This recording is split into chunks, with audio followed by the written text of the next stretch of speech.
जय हिंद दोस्तों, स्वागत है आपका आपके अपने यूट्यूब चैनल पर। तो आज इस वीडियो में हम बात करने वाले हैं केमिस्ट्री की। तो उसी केमिस्ट्री को हम आगे बढ़ाते हुए, जैसे कि हमने 2022 डिस्कस किया, फिर 2021 में जितने भी कंप्लीट क्वेश्चन आए थे, मतलब फर्स्ट और सेकंड में, उनको भी डिस्कस किया। तो अब हम 2020 की बात करने वाले हैं। तो चलिए इस वीडियो की शुरुआत करते हैं, लेकिन उससे पहले आपको कुछ जानकारी दे दें कि अगर आपको एनडीए का वोकैब तैयार करना है तो उसके लिए आप जा करके चैनल पर भी देख सकते हैं, साथ साथ में उसका जो प्लेलिस्ट होगा आपको यहाँ पर मिल जाएगा। तो हमने उसमें 2016 तक की वोकैब करा दी है, उसके आगे का वीडियो भी अपलोड होना बाकी है, जो कि हम 2013 तक की टारगेट है, यानी 10 सालों का टारगेट है कि 10 सालों के करवाने हैं।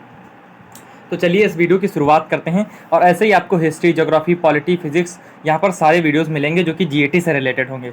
तो चलिए शुरुआत करते हैं इस वीडियो की। जैसा कि अपना पहला क्वेश्चन दिया हुआ है कि निम्नलिखित में से खड़िया या चाक और संगमरमर निम्नलिखित में से किसके विभिन्न रूप हैं। तो हमने आपको बताया था कि उस दिन जो खड़िया होती है, जिसे चाक भी बोलते हैं, संगमरमर होता है, लाइमस्टोन होता है, तो उसका एक ही फार्मूला होता है जिसे हम कैल्शियम कार्बोनेट के नाम से जानते हैं। तो हमारा ऑप्शन नंबर बी राइट हो जाएगा। देखिए उस दिन की यहाँ पर जो ये सारा हमने स्क्रीनशॉट लेकर के रखा है बाकायदा, कि उसका पूरा प्रूफ भी है कि लाइमस्टोन को हमने बताया था, संगमरमर बताया था, चाक बताया था, इसको हम कैल्शियम कार्बोनेट के नाम से जानते हैं। और जो क्विक लाइम होता है, जिसे हम तीव्र चूना के नाम से भी जानते हैं, उसे हम कैल्शियम ऑक्साइड कहते हैं। बुझा चूना जो होता है, जब हम तीव्र चूने में हम पानी मिला देते हैं तो हमारा बुझा चूना प्राप्त होता है। और ये बुझा चूना जब बनता है तो ये हमारी कौन सी अभिक्रिया है? ऊष्मा छेपी अभिक्रिया। ऊष्मा छेपी कहने का मतलब है कि ये अपने अंदर से ऊष्मा बाहर निकालती है। तो ऐसे हम यहाँ पर देख लेते हैं कि जो हमने अगले कुछ, जैसे कि कैल्शियम हाइड्रोजन कार्बोनेट है, उसका भी फार्मूला यहाँ पर लिखा गया है CaHCO3 का होल ट्वाइस। ऐसे ही कैल्शियम एसीटेट का भी, सोडियम कार्बोनेट का भी फार्मूला यहाँ पर लिखा गया है। तो आप इन फार्मूलों को जरूर याद रखिएगा, क्योंकि ऐसे ही क्वेश्चन पूछ देता है कि ये किसका फार्मूला है, ये किसका फार्मूला है। तो इसे हम साधारणतः वॉशिंग सोडा के नाम से भी जानते हैं, वॉशिंग सोडा। बेसिकली इसमें जब हम 10H2O ऐड करते हैं, 10H2O, तब इसे हम वॉशिंग सोडा कह सकते हैं, अन्यथा हम इसे वॉशिंग सोडा नहीं कह सकते, इसे हम सोडा एस कहते हैं, सोडा एस। तो अगला क्वेश्चन देखते हैं। देखिए यहाँ पर ये आपको याद करने चाहिए, ये बहुत इंपॉर्टेंट है। जैसे कि अपना जो फेरस सल्फेट होता है, इसमें 7 जल के अणु होते हैं, इसे हरा कशिश के नाम से जानते हैं। ऐसे CuSO4 होता है, इसमें 5 जल के अणु होते हैं, इसे नीला कशिश के नाम से जानते हैं। और जो कोबाल्ट सल्फेट होता है, इसमें 7 जल के अणु होते हैं, इसे हम लाल कशिश के नाम से जानते हैं। ऐसे ही जिप्सम में 2 जल के अणु होते हैं, प्लास्टर ऑफ पेरिस में आधा जल का अणु होता है, हाफ, यानी 1/2। और जो क्विक लाइम होता है, ये तो आप देख ही चुके हैं। तो चलते हैं अगले क्वेश्चन की ओर। तो आप देख रहे होंगे कि यहाँ पर जो क्वेश्चन है ना, तो उन्हीं चीज़ों से फंस रहे हैं, जैसे कि जो हम कंसेप्ट बात कर चुके हैं। अब जैसे कि यहाँ पर वो अगला क्वेश्चन आ गया कि पिछली बार पूछा गया था कि एम सेल में कितने परमाणु होते हैं, अब पूछा गया कि एन सेल में कितने परमाणु होते हैं। तो हमने बात की थी कि एल के बाद के के बाद एल आएगा, एल के बाद एम आएगा, एम के बाद एन आएगा, एन के बाद ओ आएगा, फिर PQR, ऐसे चलता है। तो हमारा के है पहला, एल है दूसरा, एम है तीसरा और एन है चौथा। तो यानी एन जो है, एन 4 नंबर पे आता है। तो स्मॉल एन की वैल्यू क्या हो जाएगी? 4। अगर आपने पिछला वीडियो नहीं देखा तो आप उसको जरूर देख लीजिएगा, वो आपके लिए काफ़ी फायदेमंद सिद्ध होगा। तो ये जो 2n स्क्वायर के हिसाब से होता है, इसमें हम इसके हिसाब से हम इलेक्ट्रॉनों की संख्या निर्धारित करते हैं किसी भी कोर्स में। तो 2n स्क्वायर के हिसाब से हम निर्धारित करते हैं। जो n होता है, ये मुख्य क्वांटम संख्या है यहाँ पर, क्योंकि आप जानते हैं कि क्वांटम संख्या 4 प्रकार की होती हैं, तो उनमें से एक पार्ट होता है मुख्य क्वांटम संख्या। तो ये जो n होता है, ये मुख्य क्वांटम संख्या होता है। तो ये जो हमारा n है, तो n कितने नंबर पे? 4 नंबर पे आता है। तो इसलिए n की, स्मॉल n की वैल्यू हो जाएगी 4। तो हम जब स्मॉल n की वैल्यू 4 रखेंगे तो 4 का स्क्वायर 16, और 16 को 2 से गुणा करेंगे तो 32। तो हमारा आंसर क्या आ जाएगा? 4 को स्क्वायर 16 और 2 से गुणा किया 32, यानी ऑप्शन नंबर हमारा डी आंसर आ जाएगा। तो ऐसे ही ये आप सब याद रख सकते हैं, इंपॉर्टेंट है। रख नहीं सकते, आपको रखना चाहिए वैसे। तो यहाँ पर ऊर्जा स्तर वही दिखाए गए हैं कि मुख्यतः जो 7 ऊर्जा स्तर हैं, K, L, M, N, O, P, Q। और अगले क्वेश्चन की ओर चलते हैं कि जो सिरका, हमने अभी पिछले ही वीडियो में बात की है कि आखिरकार जो हमने कुछ फार्मूलाज की बात की, जैसे कि पिछली बार पूछा गया था कि टमाटर में कौन सा एसिड पाया जाता है, तो इस बार पूछा गया है कि सिरके में कौन सा एसिड पाया जाता है। तो सिरके का जो एसिड पाया जाता है वो हम कहाँ गया? इथेनोइक एसिड, या हम इस एथेनोइक एसिड, या हम इसे एसिटिक अम्ल भी बोलते हैं, एसिटिक एसिड,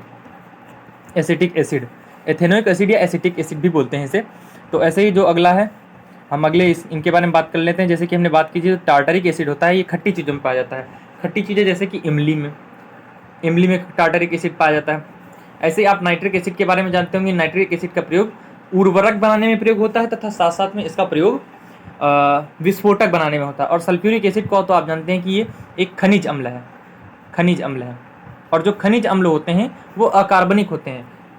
वैसे जो जितने भी प्रबल अम्ल होते हैं वो अकार्बनिक ही होते हैं, क्योंकि वो H+ आयनों में टूट जाते हैं तथा वो जल की मतलब वो H+ आयनों की उनमें अधिकता होती है और वो पूर्ण रूप से आयनित हो जाते हैं। तो इसके बारे में हमने काफ़ी आगे डिस्कस किया अच्छे से, सल्फ्यूरिक एसिड और नाइट्रिक एसिड को, तो हम यहाँ पर नहीं डिस्कस करेंगे। और टार्टरिक एसिड के लिए यहाँ पर अभी कुछ लिख रखा गया, जैसे कि टार्टरिक एसिड जो है वो इमली में पाया जाता है, एसिटिक एसिड सिरका में पाया जाता है। एसिटिक एसिड का हमने भी देखा कि हम इसे एथेनोइक एसिड भी बोल सकते हैं, एथेनोइक एसिड। और ऐसे ही लैक्टिक एसिड जो होता है दूध में पाया जाता है, और जो ऑक्जेलिक एसिड होता है वो आप जानते हैं कि टमाटर में पाया जाता है, यही हमारा पिछला क्वेश्चन था। हाइड्रोक्लोरिक एसिड हमारे पेट में पाया जाता है, अमाशय में, और इसे एक लैब में भी रख सकते हैं। और जो सिट्रिक एसिड है नींबू, नारंगी, खट्टी चीज़ों में ये भी पाया जाता है, लेकिन जो टार्टरिक एसिड होता है वो थोड़ा सा ज़्यादा खट्टी चीज़ों में पाया जाता है। मेलिक एसिड कच्चे सेब में पाया जाता है। तो चलते हैं अगले क्वेश्चन की ओर, ये आप याद रख लीजिएगा, बहुत इंपॉर्टेंट है ये सब चीज़ें। अगला क्वेश्चन है, निम्नलिखित में से कौन सा कथन सही नहीं है। पहला बोलता है बंक मिस्टर फुलेरिन। देखो फुलेरिन यहाँ पर लिखा है, आगे बंक मिस्टर लगा दिया है कन्फ्यूज़ करने के लिए, तो आपको कन्फ्यूज़ नहीं होना है। फुलेरिन से आपको ए की मात्रा लगा देनी, फुलेरिन।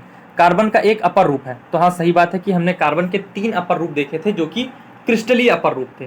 क्रिस्टलीय अपर रूपों में फुलेरिन, हीरा और ग्रेफाइट, ये 3 उसके अपर रूप थे। और अक्रिस्टलीय में हमने देखा था जैसे कि कोयला हो गया, कोक हो गया, चारकोल हो गया, ये सब उसके अक्रिस्टलीय रूप थे। तो जो हमारा, हमने उस दिन भी बात की थी कि मतलब ये कार्बन का एक अपर रूप है, और जो हीरा है ये विद्युत का अच्छा चालक है। तो इस दिन हमने बात की थी कि जो हीरा होता है विद्युत तथा ऊष्मा का कुचालक होता है, तो इसलिए यही हमारा कथन गलत है। और जो अगला कथन बोलता है ग्रेफाइट विद्युत का एक अच्छा चालक है, तो हमने उस दिन आपसे बात की थी कि ग्रेफाइट जो है आपकी पेंसिल में ग्रेफाइट पाया जाता है, जो चमकीली वो होती है वो ग्रेफाइट होती है। कभी आप उस करके लगा के न देखिएगा, क्योंकि एक बार हमने लगा के देखा था, हमको उसने करंट मार दिया था, बोर्ड में लगा के देखा था। तो ये हमारा विद्युत का अच्छा सुचालक होता है। और ग्रेफाइट में प्रत्येक कार्बन जो होता है 3 परमाणुओं से जुड़ा होता है, जबकि जो हीरा होता है उसमें 4 कार्बन परमाणु से जुड़ा होता है। जो कार्बन होता है वो अन्य 4 कार्बनों से जुड़ा होता है, जबकि ग्रेफाइट में 3 से जुड़ा होता है। तो ऐसे ही इसके बारे में हमने कुछ तथ्य लिख रखे हैं, लेकिन यहाँ पर हमने बात की, देखो जो कार्बन है, कार्बन आवर्त सारणी में पी ब्लॉक के 4th ए का प्रथम तत्व है, पहली बात तो ये। और ये मुक्त अवस्था में कोयले, डायमंड, ग्रेफाइट, फुलेरिन इनमें पाया जाता है। और संयुक्त अवस्था में धातुओं के साथ कार्बोनेट के रूप में, हाइड्रोजन कार्बोनेट के रूप में, हाइड्रोजन कार्बन के रूप में, वायु में कार्बन डाइऑक्साइड के रूप में मिलता है। क्रिस्टलीय रूप यहाँ पर है, अक्रिस्टलीय रूप वही लिखे हुए हैं, तो आप इन्हें पढ़ सकते हैं। इसका PDF आपको टेलीग्राम पर मिलेगा, तो आप टेलीग्राम चैनल ज्वाइन कर सकते हैं। जैसे कि अगला, इसी के बारे में, हीरे के बारे में हमने अच्छे से डिफाइन किया है, और किसी अगले क्वेश्चन में हम ग्रेफाइट के बारे में डिफाइन करेंगे, फिर अगला क्वेश्चन जो आएगा उसमें हम फुलेरिन के बारे में डिफाइन करेंगे। तो जो हीरा है, तो हीरा ये देखो मेनली है दक्षिण अफ्रीका में, ब्राज़ील में, अमेरिका में और भारत में ही 4 जगह मुख्यतः पाया जाता है। और कृत्रिम हीरा भी बनाया जा सकता है, जो कि सर्वप्रथम मायसन द्वारा बनाया गया था। तो शुद्ध हीरे का रंग जो होता है शुद्ध हीरा जो होता है रंगीन होता है, पारदर्शक होता है, कठोरतम होता है, और इसी कारण यह शीशे को काट देता है। ये इंपॉर्टेंट पॉइंट है, ये याद रखिएगा। जैसे कि उस बार पूछा था कि हाइड्रोजन का रंग कैसा होता है, 2022 में पूछा था, तो उसी तरीके से ये भी पूछा जा सकता है। और जो हीरा होता है उसका गलनांक जो होता है असामान्य होता है। असामान्य बोलने का ये मतलब है कि 3600 डिग्री सेल्सियस पर ये गलना शुरू करता है, और ये विद्युत और ऊष्मा का कुचालक होता है। तो हमने यहाँ पर हीरे के बारे में बात की।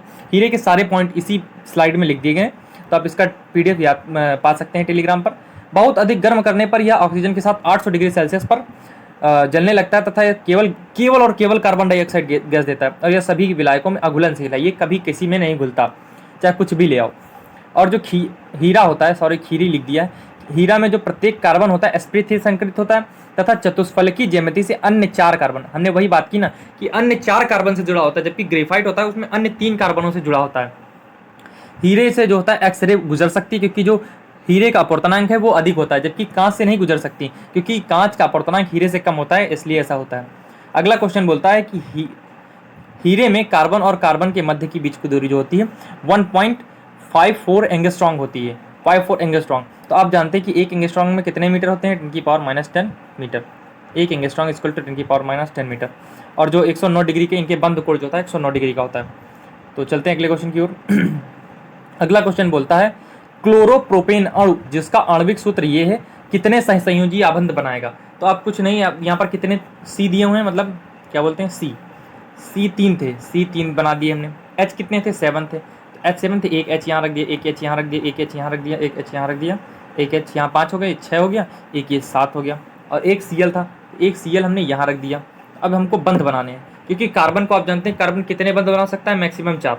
तो ये इसने एक यहाँ बंध बनाया, एक यहाँ बनाया, एक यहाँ बनाया, एक यहाँ बनाया, 4 बंध हो गए इसके, इस कार्बन के, इस वाले कार्बन के 4 बंध हो गए। अब इस कार्बन के भी 4 बनेंगे, एक ऊपर बन गया, एक इधर बन गया, एक इधर बन गया, और एक इधर तो पहले बन ही चुका है।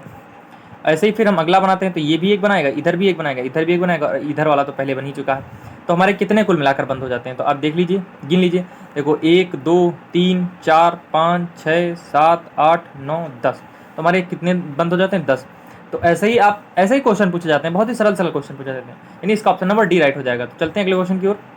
अगला क्वेश्चन है, किसी तत्व का सर्वाधिक मौलिक अभिलक्षण क्या होता है। तो जैसा कि आप जानते हैं कि जो तत्व होता है उसका सर्वाधिक नहीं हम बात करें, तत्व के मौलिक लक्षण जो होते हैं, परमाणु क्रमांक और परमाणु भार, जिसे हम परमाणु भार को दो और नामों से जानते हैं, द्रव्यमान संख्या और परमाणु द्रव्यमान। दो मतलब देखो, एक परमाणु भार हो गया, एक परमाणु द्रव्यमान हो गया, एक द्रव्यमान संख्या हो गया, ये तीन नाम इसके होते हैं। और एक और नाम होता है परमाणु संहति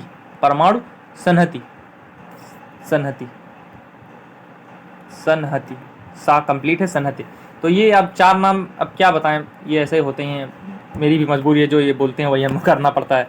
सर्वाधिक मौलिक लक्षण कौन सा होता है, देखो परमाणु क्रमांक और परमाणु जो होता है ये मौलिक लक्षण होते हैं, लेकिन इसमें पूछा गया सर्वाधिक मौलिक लक्षण कौन सा होता है, तो हमारा ऑप्शन नंबर बी राइट हो जाएगा, परमाणु क्रमांक सर्वाधिक मौलिक लक्षण है। ऐसा क्यों, जैसा कि आपने मेंडलीव की सारणी देखी होगी, तो मेंडलीव की जो सारणी है परमाणु क्रमांक पर आधारित है, इसलिए परमाणु क्रमांक जो होता है वो किसी तत्व का सर्वाधिक मौलिक अभिलक्षण, मौलिक का मतलब कहने का बेसिक फीचर। तो चलते हैं अगले क्वेश्चन की ओर। तो यहाँ पर वही बातें लिखी गई हैं कि तत्वों की मौलिक विशेषताएं परमाणु द्रव्यमान तथा परमाणु संख्या दोनों होती हैं। नाभिक में प्रोटॉन की संख्या को परमाणु संख्या कहते हैं, नाभिक में जो प्रोटॉनों की संख्या होती है उसे हम परमाणु संख्या कहते हैं। किसी तत्व की सबसे मौलिक विशेषता जो कि आधुनिक आवर्त सारणी में वर्गीकरण का आधार बनती है उसे हम परमाणु संख्या कहते हैं, और मेंडलीव का भी यही आधार है। तो चलते हैं अगले क्वेश्चन की ओर। न्यूट्रॉन की खोज निम्नलिखित में से किसने की थी। तो जैसा कि आप जानते हैं कि न्यूट्रॉन की खोज जेम्स चैडविक साहब ने 1932 में की थी। तो न्यूट्रॉन, तो आप जानते हैं कि न्यूट्रॉन क्या होता है, न्यूट्रल होता है, इस पर कोई भी आवेश नहीं होता, लेकिन इसका एक द्रव्यमान होता है जो कि प्रोटॉन के द्रव्यमान से थोड़ा सा ज़्यादा होता है, जिसका मान होता है 1.675 × 10⁻⁻27 किग्रा यानी किलोग्राम। तो ये हमारा इसका द्रव्यमान हो गया। और न्यूट्रॉन ऋणावेशित, ना ही धनावेशित होता है, ना ही ऋणावेशित होता है, यानी न्यूट्रल होता है, जिसे हम बोलते हैं उदासीन। और जो अर्नेस्ट रदरफोर्ड हैं, तो आप जानते हैं कि अर्नेस्ट रदरफोर्ड ने क्या खोजा था, नाभिक। इनको कभी कभी उसके खोजकर्ता के रूप में भी जान लिया जाता है कि नाइट्रोजन का इन्होंने एक अपर रूप तैयार कर दिया था, नाइट्रोजन से इन्होंने ऑक्सीजन तैयार कर दी थी, ऐसा कुछ उन्होंने कर दिया था।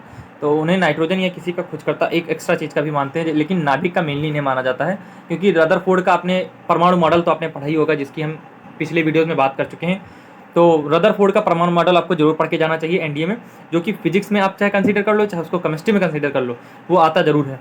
और जे जे थॉमसन तो आप जानते हैं कि इन्होंने परमाणु मॉडल दिया था सबसे पहले क्या मतलब, इन्होंने जो परमाणु मॉडल दिया था, इनका कहना था कि जो परमाणु होता है वो तरबूज, जैसे कि तरबूज में जो बीजे होते हैं गुथे हुए होते हैं, वैसे ही इनका कहना था कि इलेक्ट्रॉन जो होते हैं वो परमाणु में गुथे हुए होते हैं, जबकि वास्तविकता ऐसी नहीं थी, लेकिन इन्होंने ही सबसे पहले इस बात की शुरुआत की थी, परमाणु का मॉडल दिया था। और जॉन डाल्टन ने सबसे पहले पदार्थ की संरचना के बारे में व्याख्या प्रस्तुत की थी। पदार्थ की संरचना के बारे में देखो, दो चीज़ें अलग हैं, इन्होंने परमाणु मॉडल दिया, इन्होंने पदार्थ की संरचना की बात की थी कि पदार्थ की संरचना आखिरकार कैसी होती है, और इन्होंने बात की थी कि परमाणु कैसा होता है। तो चलते हैं अगले क्वेश्चन की ओर। तो इसी के साथ साथ हमने देखा कि 1932 में जेम्स चैडविक ने न्यूट्रॉन की खोज की थी, ये अंग्रेज वैज्ञानिक थे। इसका जो द्रव्यमान है वो भी यहाँ पर लिखा हुआ है। और प्रोटॉन की खोज की बात कर लेते हैं। प्रोटॉन की खोज 1886 में हुई थी, जिसे गोल्डस्टीन नामक वैज्ञानिक ने की थी। प्रोटॉन पर आवेश देखो 1.6 × 10⁻⁻19 कूलाम होता है। प्रोटॉन का द्रव्यमान 1.72, देखो यहाँ पर 75 है, यहाँ पर 72 है, 10⁻⁻27 किलोग्राम होता है। तो चलते हैं अगले क्वेश्चन की ओर। जो जे जे थॉमसन साहब थे, इनका क्या कहना था, इनका ये कहना था कि इन्होंने इलेक्ट्रॉन की तो खोज कर दी थी, लेकिन ये इस पर आवेश नहीं बता पाए थे, और इन्होंने सिद्ध किया था कि जो E/m का मान है ये एक नियतांक, एक कांस्टेंट वैल्यू होती है, जो कि ये कांस्टेंट वैल्यू यहाँ पर लिखी हुई है, आप इसे याद रख सकते हैं। और जो मुल्किन नामक, या इसे हम मेल्किन भी कभी कभी बोल देते हैं, मेल्किन या मुल्किन नामक वैज्ञानिक ने 1909 में कितना आवेश होता है इलेक्ट्रॉन पर, इस बात को डिफाइन किया था। तो चलते हैं अगले क्वेश्चन की ओर। तो यहाँ पर देखिए थॉमसन के परमाणु मॉडल की भी बात कर दी गई हमने, थॉमसन के परमाणु मॉडल को भी यहाँ पर डिस्कस किया है। ऐसे ही आगे भी थॉमसन का परमाणु मॉडल की मतलब कंप्लीट बात की गई है। तो इस और चैनल को लाइक करें, सब्सक्राइब करें और शेयर करें, इन तीनों को बातों को ध्यान रखें, क्योंकि हम भी तो चलिए अगला क्वेश्चन है, किसी तत्व की परमाणु संहति निम्नलिखित में से किसकी संख्या के योग के बराबर होती है। परमाणु संहति मतलब परमाणु भार ही की बात कर रहे हैं, जिसे द्रव्यमान संख्या, परमाणु भार या परमाणुवीय द्रव्यमान, इन 3-4 नामों से पुकारा जाता है। तो निम्नलिखित में से किसका योग होती है। तो आप जानते हैं कि परमाणु में केवल दो ही चीज, मतलब जो नाभिक होता है, नाभिक में केवल दो ही चीज़ें पाई जाती हैं, प्रोटॉन और न्यूट्रॉन। इलेक्ट्रॉन हम बोलने जा रहे थे, उसके लिए सॉरी, कभी कभी दिमाग कुछ गलत बोल सकता है, उसके लिए सॉरी। जैसे कि यहाँ पर प्रोटॉन और न्यूट्रॉन, ये हमारा ऑप्शन नंबर बी राइट हो जाएगा। इलेक्ट्रॉन तो हमारे कक्षाओं में घूमते रहते हैं, इलेक्ट्रॉन वाला तो कोई होना ही नहीं है, इलेक्ट्रॉन वाला तो कोई होना ही नहीं, तो इसमें हमारा ऑप्शन नंबर बी राइट हो जाता है। अगला है, निम्नलिखित में से कौन से तत्व एक समस्थानिक। देखो ये पिछली बार भी क्वेश्चन आया था कि जो कैंसर के उपचार में हमने किसका उपयोग किया जाता है, तो इसका आंसर आप कमेंट बॉक्स में बताइएगा। और हम यूरेनियम की बात कर लेते हैं। तो यूरेनियम जो है, यूरेनियम का उपयोग जो होता है चट्टानों की आयु निर्धारण में करते हैं। सोडियम का प्रयोग जो खून होता है, खून के वेग को नापने में करते हैं, रक्त का वेग नापने में।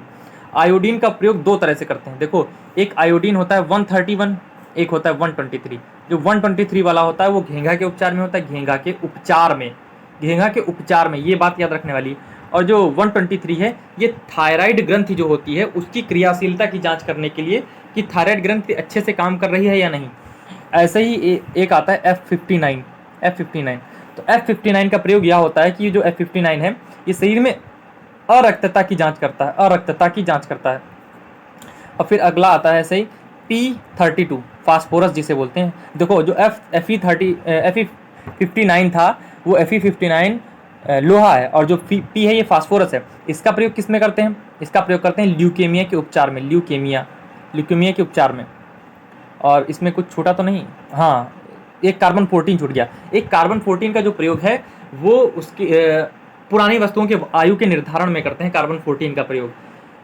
और ऐसे ही एक रह जाता है अपना, जो कि है आर्सेनिक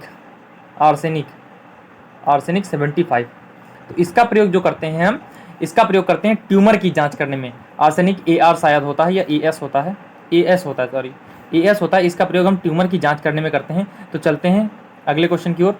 तो ये इसका PDF आपको टेलीग्राम पर मिलेगा, तो आप टेलीग्राम चैनल ज्वाइन कर सकते हैं। एक तप्तदीप्त वैद्युत बल्ब में जो बल्ब का तंतु होता है वो किस धातु का बना होता है। तो आप जानते हैं कि एल्यूमिनियम क्या होती है।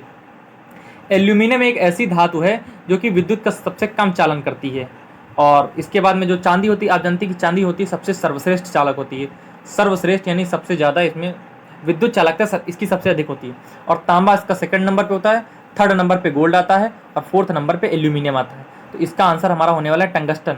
टंगस्टन जो होता है, इसको हम क्यों बल्ब के तंतु में यूज़ करते हैं, क्योंकि इसका जो गलनांक होता है 3422 डिग्री सेल्सियस होता है। मतलब इतना हाई तापमान जो कि कार्बन के आसपास पहुंच जाता है। कार्बन का जो होता है 3600 डिग्री सेल्सियस होता है, और जबकि इसका जो होता है 3422 डिग्री सेल्सियस होता है।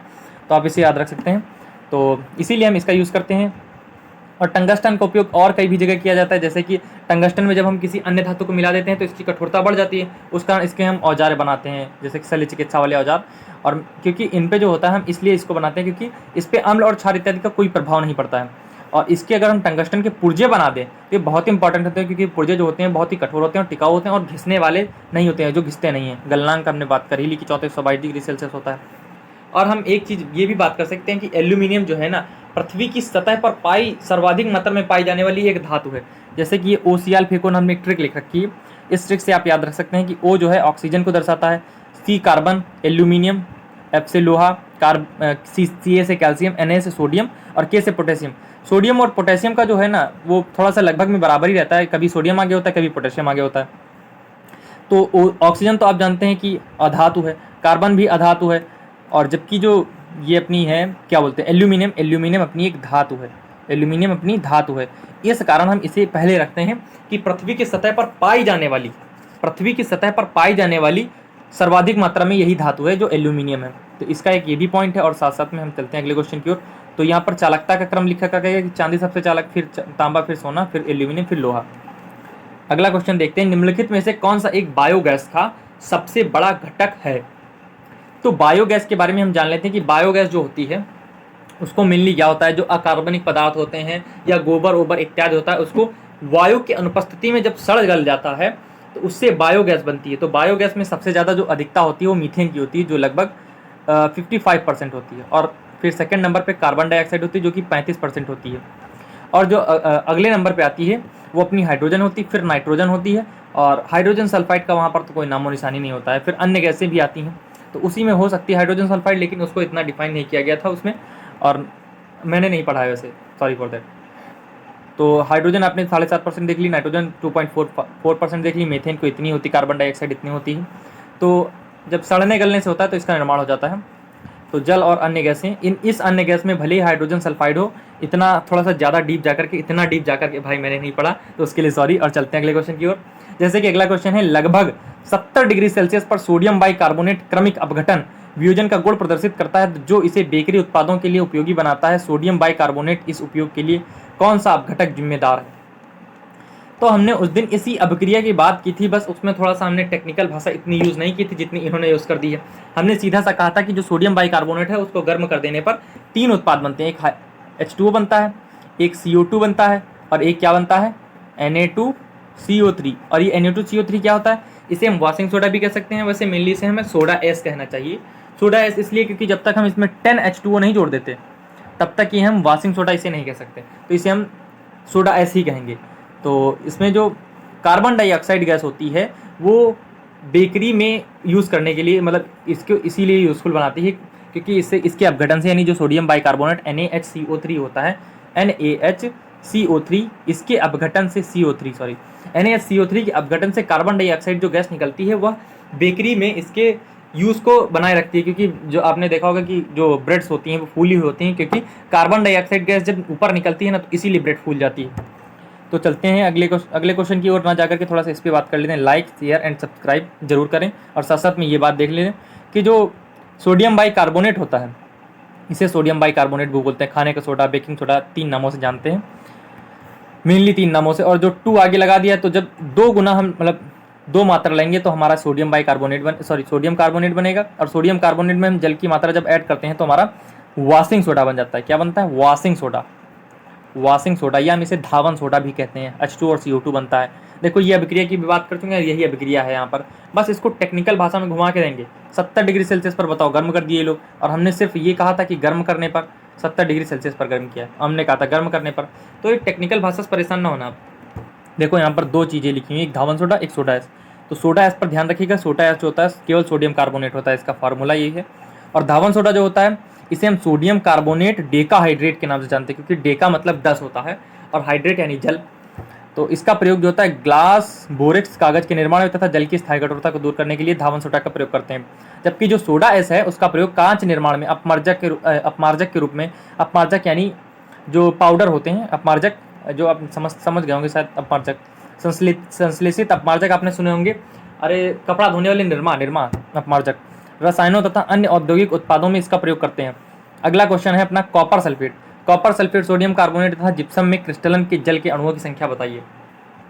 तो देखो भाई, जिप्सम का फार्मूला तो हम डिस्कस कर चुके हैं कि जिप्सम में कितने अणु होते हैं, कितने जल के अणु होते हैं। और जो सोडियम कार्बोनेट होता है उसमें भी हम डिस्कस कर चुके हैं कि सोडियम कार्बोनेट में कितने जल के अणु होते हैं।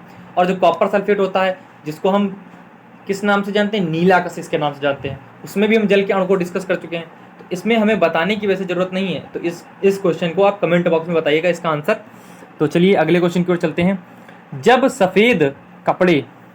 सफ़ेद कपड़े पर लगे हल्दी के धब्बे को साबुन से रगड़ कर पानी से धोया जाता है तो रंगों के बदलने का सही अनुक्रम क्या होगा? तो जब देखो, सबसे पहले तो पीला होता है, तो पीला सबसे पहले होगा, पीला सब में सबसे पहले। फिर उसके बाद में जब उस पर हम वो रगड़ते हैं, यानी जो जो साबुन होता है, साबुन तो आप जानते हैं क्षारीय प्रकृति का होता है। ऐसा क्यों? क्योंकि साबुन के हमने बनाने की विधि की बात कर चुके हैं पिछले वीडियोस में, जो कि प्रीवियस ईयर ही था, उनको आप जाकर के देखेंगे, बहुत ही हेल्पफुल होगा आपको एनडीए के लिए। तो उसमें जो NaOH और KOH थे, ये क्या थे आखिरकार? ये क्षार थे। इन्हें कास्टिक सोडा या कास्टिक पोटास के नाम से जाना जाता था। तो जो क्षार होते हैं ना, तो जब क्षार को हम रगड़ते हैं तो पहले तो रेडिश होता है, यानी पीला, तो आप मतलब जो येलो कलर है, यानी टर्मरिक जो हल्दी है, ये एक प्राकृतिक सूचक है, ये तो आप जानते हैं। और जब हम इस पर क्षार रगड़ते हैं तो क्षार रगड़ने से इसका रंग चेंज होता है, लाल में चेंज होता है। और लाल में चेंज होने के बाद जब हम इसको पुनः धोकर निकाल देते हैं, मतलब हटा देते हैं, यानी फैला देते हैं, तो फिर पीला हो जाता है। ऐसा क्यों? क्योंकि जो क्षार का प्रभाव है वो हट जाता है। इसको हम थोड़ा सा और डिस्कस करेंगे आगे चल के इसी वीडियो में। तो जो देखो, ये देखो यहाँ पर वही बातें लिखी हुई, लेकिन इसके आगे थोड़ा सा ये इंपॉर्टेंट है, क्योंकि हल्दी एक प्राकृतिक सूचक है, यह अम्ल के माध्यम से साथ ही क्षारीय माध्यम में अपना रंग बदलता है। देखो ये सब छोड़ो, यहाँ पर देखो, देखो हल्दी कैसी होती है, पीली पीली होती है। तो पीली होती है, तो जो जब हम क्षार मिलाते हैं तो क्षार मिलाने से हमारा कैसा रंग हो जाएगा, तो हमारा क्षार मिलाने से लाल रंग बनेगा। क्षार मिलाएंगे तो हमारा लाल रंग बनेगा, और लाल रंग बनने से यही काम होता है कि मतलब फिर उसके बाद में जब क्षार का प्रभाव हटता है तो फिर पीला बन जाता है। तो यही बातें यहाँ पर लिखी गई हैं। तो चलते हैं अगले क्वेश्चन की ओर। तो ये जो इंपॉर्टेंट बातें हैं आप इनको याद रख लीजिएगा कि मेथिल ऑरेंज जो होता है, मेथिल ऑरेंज, तो ये पीले मतलब अम्ल में लाल पीला, ये सब याद कर लीजिएगा आप। अगला क्वेश्चन है, विरंजक चूर्ण और डीडीटी के बारे में निम्नलिखित में से कौन सा कथन सही है। तो जैसा कि विरंजक चूर्ण का अगर आप फार्मूला जानते हो तो क्या फार्मूला होता है, CaOCl2, इसका फार्मूला ये होता है। और डीडीटी का फार्मूला याद करने की कोई ज़रूरत नहीं, डीडीटी का फार्मूला ना याद करो तो अच्छी बात है, क्योंकि बहुत ही लंबा फार्मूला है। तो जो डीडीटी में होता है तो आप जानते हैं कि ये क्लोरीन से बना होता है, और जो विरंजक चूर्ण होता है ये भी क्लोरीन से बना होता है। और जो चीज़ क्लोरीन से बनी हो तो उसका प्रयोग अवश्य ही कीटाणुनाशक के रूप में किया जाता है। तो कहाँ गया, एक मिनट, हाँ, जो डीडीटी होती है इसका नाम जो है डाइक्लोरो डाइफिनाइल ट्राइक्लोरो एथेन होता है, तथा इसकी खोज जो हुई थी 1939 में पॉल हार्मन मूलर ने की थी। ब्लीचिंग पाउडर CaOCl2 जो है इसका रासायनिक नाम कैल्शियम हाइपोक्लोराइड या कैल्शियम ऑक्सीक्लोराइड होता है, तथा डीडीटी का उपयोग कृत्रिम कीटाणुनाशक बनाने में किया जाता है।